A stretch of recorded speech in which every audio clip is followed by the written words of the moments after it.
This river carries Mysore stories across centuries. Walk with me and listen to them today. We will explore Tipu Sultan's world with care, clarity, respect, and open minds together today.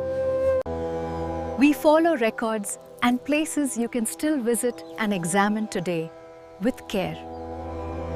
Late 18th century South India changed fast with shifting powers, borders, and hopes for survival.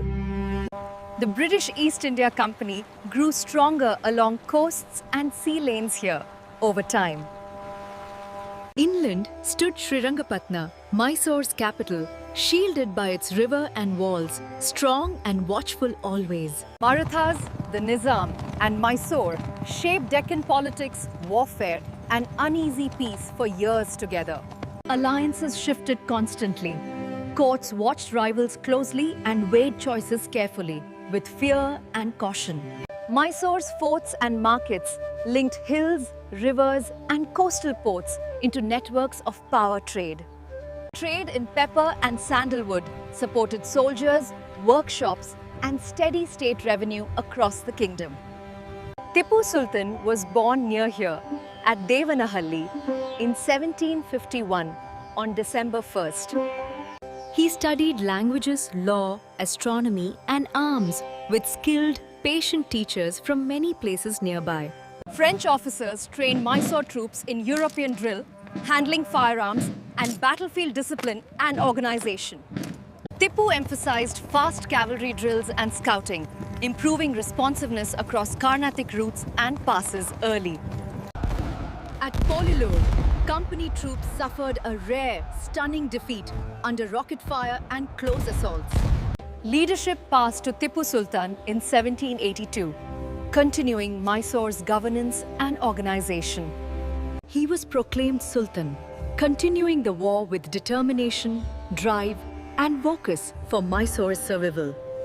The Treaty of Mangalore recognized parity, returning conquests and prisoners on both sides that year. Tipu tightened revenue with field surveys, direct assessments, and accountable district officers across the kingdom. State workshops produced muskets, cannon shot, cloth, paper, and sugar for armies and civil needs. Key goods were monopolized to fund the army and strengthen central treasury during difficult wars. He promoted sericulture, laying foundations for Mysore's silk craft and trade that grew for generations. Envoys reached the Ottomans, Persia, and France for trade, recognition, and support against British pressure. He issued new coins with distinct legends, careful weights, and steady minting across several mints. A Mauludi calendar standardized records, aligning administration and dates to his era in state papers. Tanks and canals were repaired to support fields, towns, and markets nearby during dry months. He planned a navy with dockyards, though war and cost limited progress on the coast. Trade rules tried restraining company advantage and securing Mysore's tax revenues in ports and markets. Mysore built iron-cased rockets with stronger thrust and much longer range than bamboo types. A military manual set drill, formations, and organization for infantry and rockets used by officers. Special rocket brigades shocked enemy lines with sudden, searing, streaking barrages during night and day. At Polilur in 1780, innovative rockets unsettled company ranks, resulting in an unexpected reversal there. Logistics mattered. Magazines, roads, and fortified stores supplied units across Mysore during long campaigns often. A fleet was imagined on paper, but wars drained time and funds and artisans available. Foundries produced cannon, shot, and muskets to equip and replenish troops on strict quality checks. The army trained on European lines with Persian command words and cadence for steady drill. Temporary fieldworks guarded bridges and fords leading toward the capital, slowing enemy moves in emergencies.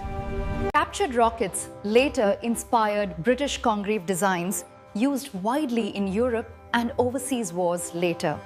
The siege tested endurance. Rain, disease, and hunger pressed both sides hard for many months. In 1784, both sides restored lands and prisoners taken under a formal treaty.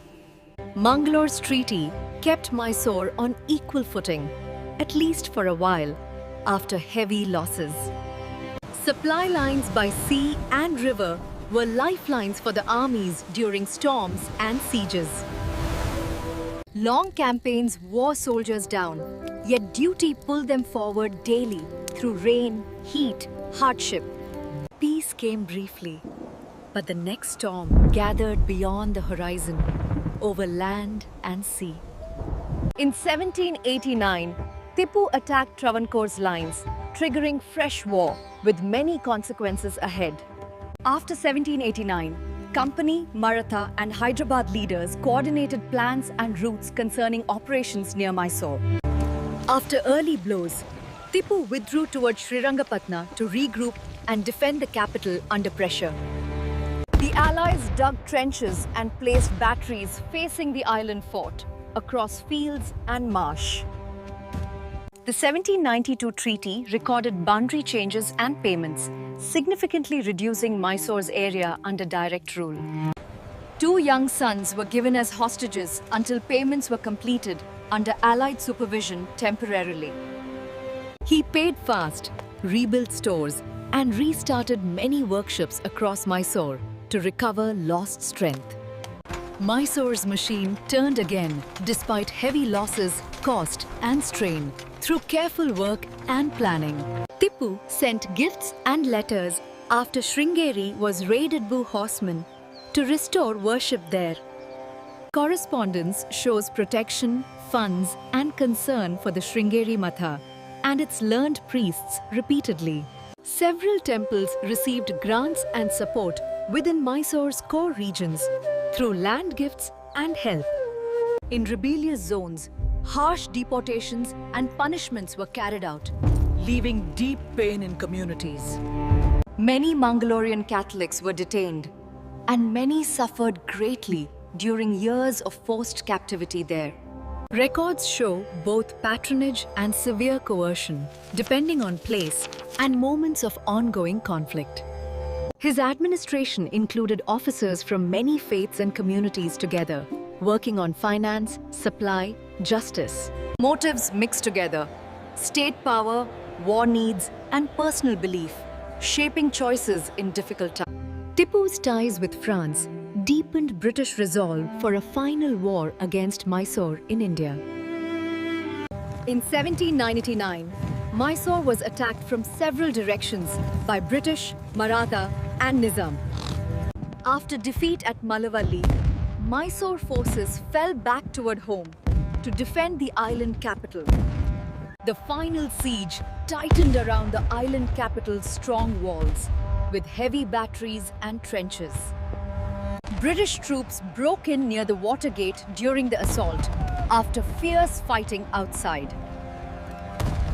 Evening supervision kept records, lamps, gates, and teams organized, calm, and coordinated throughout schedules today. On May 4, 1799, he fell defending Srirangapatna after fierce hand-to-hand. He rests beside Hyder Ali at the Gumbaz in Srirangapatna, within peaceful gardens and trees. Land was divided. Wodias returned under a British subsidiary alliance, with a resident at court. A British resident now watched Mysore's court and decisions from a bungalow beside the palace. This mural still shows Polilur. You can see it here today inside Darya Daulat Bagh. The tiger emblem marked his court art, arms, and furniture widely, including the famous automaton. Historic Mysore coins show decorative inscriptions and date marks produced in towns across the region. Iron-cased rockets changed tactics and later influenced Europe significantly through Congreve tests and battlefields. Sericulture-shaped crafts Mysore remains known for even today, like shimmering silk with peacock motifs. Waterworks kept farms, towns and markets supplied and alive through droughts and long summers. A navy remained a dream, sketched on plans and timbers along the misty western coast. His record holds mercy and severity, sometimes standing side by side in different regions historically. Some call him a hero, others harsh. Both views present evidence from letters, murals, accounts. He stood isolated in the end, while rivals joined forces through careful plans and treaties. Mysore's rockets echoed later in Europe's wars and arsenals, thanks to captured models and studies. The walls still stand. The stories still travel with the wind, through streets and rivers. Tipu Sultan remains a significant 18th century figure, remembered for administration, technology, diplomacy, and leadership. Thank you for walking with me. We will meet again for another journey very soon.